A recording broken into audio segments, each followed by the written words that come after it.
¿Qué tal, queridos estudiantes?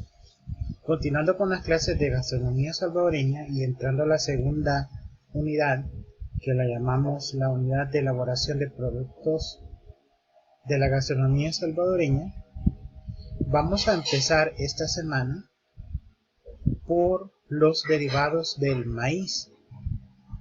Como ya ustedes en la unidad anterior han investigado sobre la gastronomía mesoamericana, la herencia que hemos tenido de esta gastronomía que inicia en México y llega hasta nuestro territorio por la cultura maya y por los diferentes sucesos históricos de ese entonces, vamos a hablar este día sobre una de las bases más principales de nuestra alimentación, que es el maíz, ya que gracias al maíz es que nosotros tenemos diferentes platillos que identifican mucho nuestra gastronomía ancestral, ya que es la que heredamos de la gastronomía mesoamericana.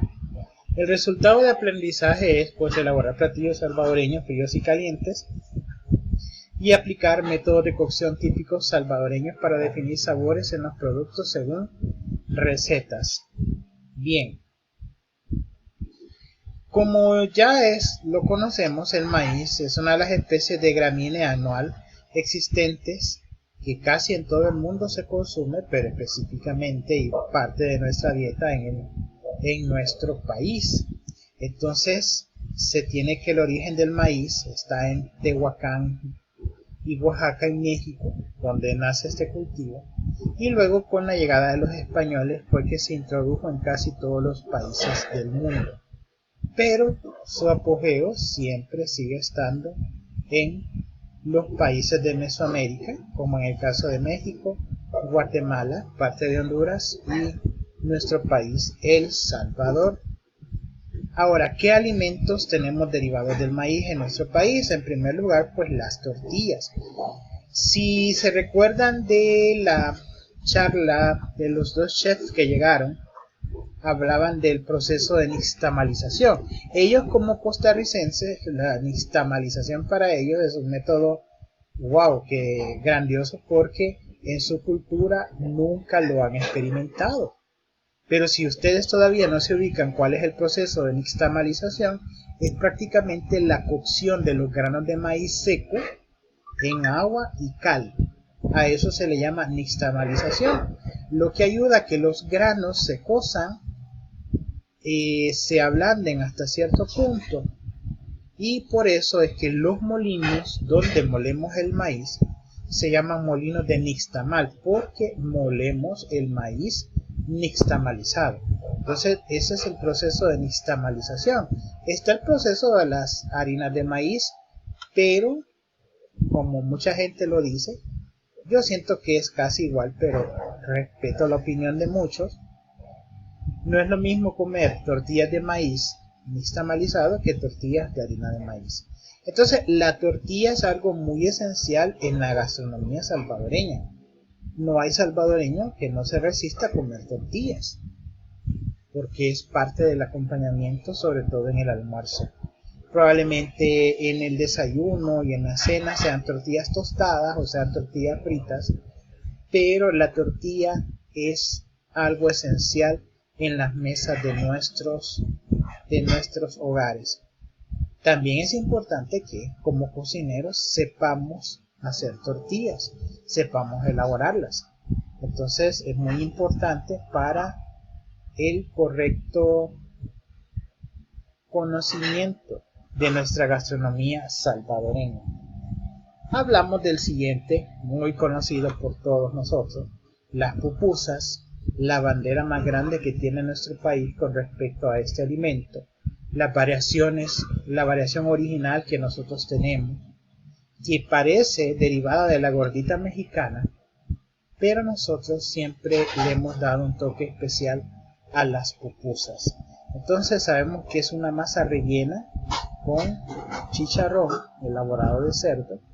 Para las personas que les hace daño el cerdo, pues se puede elaborar chicharrón de res. Lleva quesillo, lleva otros diferentes elementos. Ahora, Siempre he dicho algo muy importante, que en el caso de las tortillas, de las pupusas y los pasteles, el punto de la masa.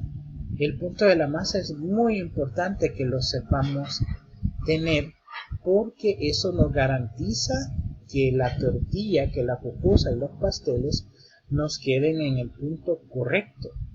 Entonces a veces sucede que al amasar la masa, en realidad no estamos amasando para desarrollar gluten, como en el caso de la masa de harina, sino que amasamos la masa para hidratarla, para ablandarla hasta cierto punto, que cuando la tortilla se coloque en el comal o en la plancha, pueda soportar la vaporización que se hace del agua, de la humedad que ya tiene la masa. Por ejemplo, si usted hace pupusas y se le rajan, es porque le faltó más humectación, perdón, le faltó más hidratación a la masa para que no sucediera ese efecto. Lo mismo con las tortillas. Si las tortillas se quiebran, es porque le faltó más hidratación a la masa. Entonces, eso es lo importante saberlo. Otro, para la elaboración de pupusas es importante que los elementos no tengan mucha agua. Por ejemplo, el chicharrón, que no tenga mucha salsa, que si aplica frijoles, que no sean frijoles licuados, aguados, tienen que ser sofritos, que quede como una masa, porque eso garantiza que cuando usted esté haciendo la pupusa, los ingredientes no se salgan de la misma. Tenemos los tamales de elote, que generalmente se elabora con la mazorca recién cortada, que se le llama maíz nuevo, y se muelen o se licúan los granos. Ahí tenemos los términos de charozo, para en el caso de los que se hacen los tamales en licuadora, y los huestecitos cuando se hacen en molino de maíz. Lógicamente los molinos tienen más fuerza, la molienda es más fina que una licuadora, y lógicamente este es para granos de elote de maíz tierno. No es que vamos a poner maíz nixtamalizado en una licuadora, porque no nos va a salir la masa como debe ser. Entonces los tamales de elote, que es prácticamente la elaboración de una masa líquida con cierta consistencia, para elaborar los tamales que se envuelven en las mismas tuzas con las que viene envuelta la mazorca. Los tamales de masa nixtamalizada, estamos hablando de los tamales de gallinas, porque están los tamales pique, están los tamales de buche, o sea, los que llevan el proceso de la masa nixtamalizada o del maíz se nixtamaliza. Entonces, esos tamales, que son también derivados del maíz, que ya sabemos que puede llevar, en el caso de los tamales que no son pisques, puede ser cerdo, puede ser gallina, puede ser res, ahí según la costumbre y la tradición de cada lugar.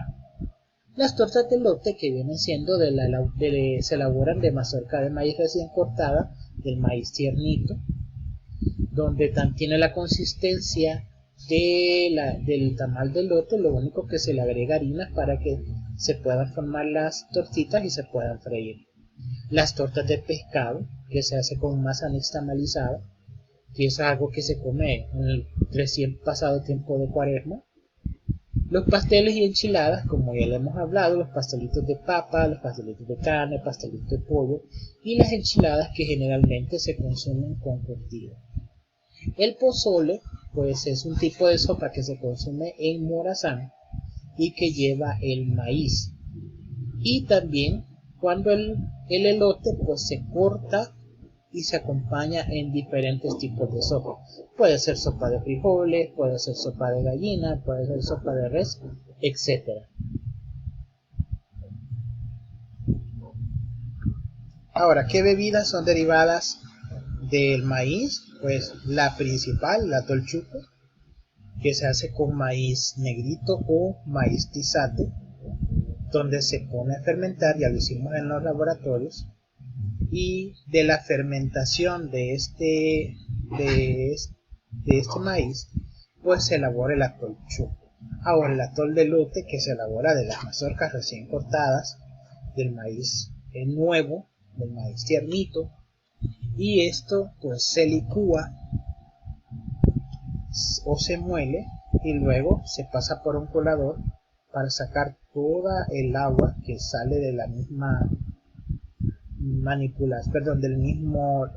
la misma molienda que se hace del maíz. El chilate, que viene siendo una elaboración de atol con masa de maíz nixtamalizada, entonces se coloca, se deshace la masa en agua, se coloca pimienta gorda y se coloca el fuego para elaborarlo, para que se espese.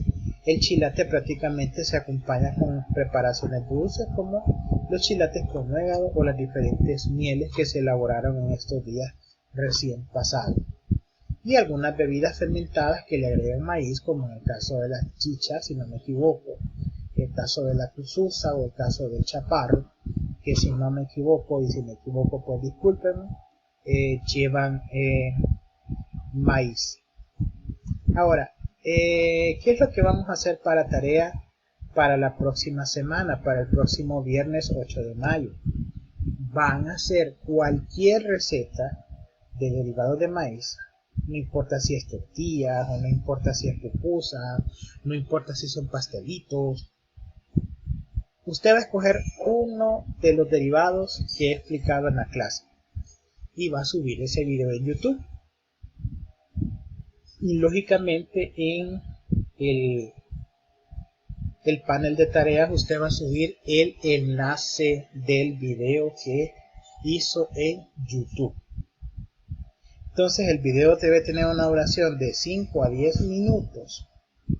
Ahora, si usted no puede elaborar el video, que sería lo ideal, porque tiene que, yo sé que quiere cocinar, yo también quiero cocinar allá con ustedes, pero no se puede. Entonces, si no puede elaborar los videos, pues de todas las recetas que yo puse, todos los derivados que yo puse en la clase, usted va a elaborar un recetario y todo lo va a escribir a mano, ¿ok? No va a ser digital, aunque tenga computadora, pero no va a ser digital, va a ser a mano. Ok, queridos estudiantes, sigamos adelante, Dios les bendiga y nos veremos en una próxima ocasión.